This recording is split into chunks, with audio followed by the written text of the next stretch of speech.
Red Bull and AlphaTauri are in a bit of a sticky wicket at the moment. In October, Honda rather shockingly announced they are withdrawing from Formula One at the end of 2021, thus leaving Red Bull and AlphaTauri without a power unit supplier. Now, this might sound like a problem for just the two teams, but it actually affects the whole field. By the end of 2021, Formula One will have 3 power unit suppliers: Mercedes, Ferrari and Renault.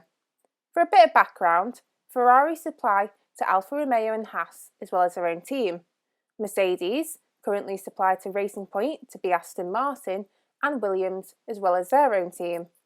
And in 2021, McLaren will switch from Renault to Mercedes. This means Renault will not be supplying any engines other than to its own team in 2021. Under the current rules, Renault would be obliged to supply Red Bull and AlphaTauri with engines, as they currently have the fewest customers, unless the teams can convince Mercedes or Ferrari to provide a supply.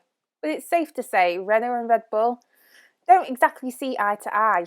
In 2006, Red Bull became dissatisfied with their previous supplier, Ferrari. Red Bull then used Renault engines from 2007 to 2018, but things soon turned sour in 2014 when pre-season testing showed the Renault power unit was very unreliable and down on power compared to the Ferrari and Mercedes engines. This culminated in the 2014 season, with Christian Horner describing the performance of the Renault engine as unacceptable. The same issues troubled the team again in 2015, and their public breakdown became apparent when Red Bull attempted to cut all ties with Renault before settling for a Renault engine between 2016 and 2018, but rebadged as Tag Heuer. Meanwhile, Honda had returned to F1 in 2015 and spent a difficult 3 years with McLaren, with both engine and car not at a competitive level. Honda then switched to Red Bull's junior team Toro Rosso for 2018, while Red Bull continued to criticise Renault for the lack of performance of their engines. By 2019, Red Bull joined forces with Honda and completed their messy divorce with Renault. As you can imagine, this has rather left the relationship between Red Bull and Renault rather sour, with Renault's team principal Cyril Bitbull saying he would comply with the regulations, but he really hopes Renault will not be put into the situation of supplying a power unit. So could Mercedes or Ferrari help out?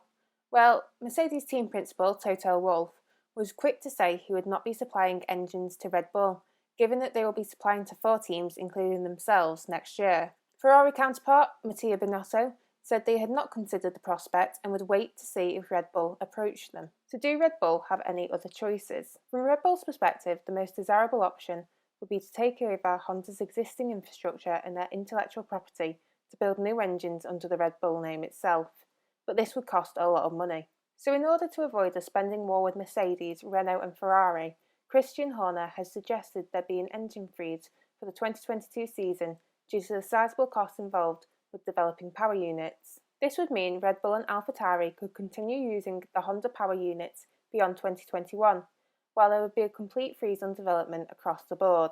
Mercedes, who arguably have the best unit at the moment, said they would back an engine freeze, but unfortunately for Red Bull, Ferrari and Renault have rejected these plans, citing the damage it would have on their own team's development. So what now? Christian Horner hopes that the F1's governing body will now step in and find the right solution for the greater good of the sport.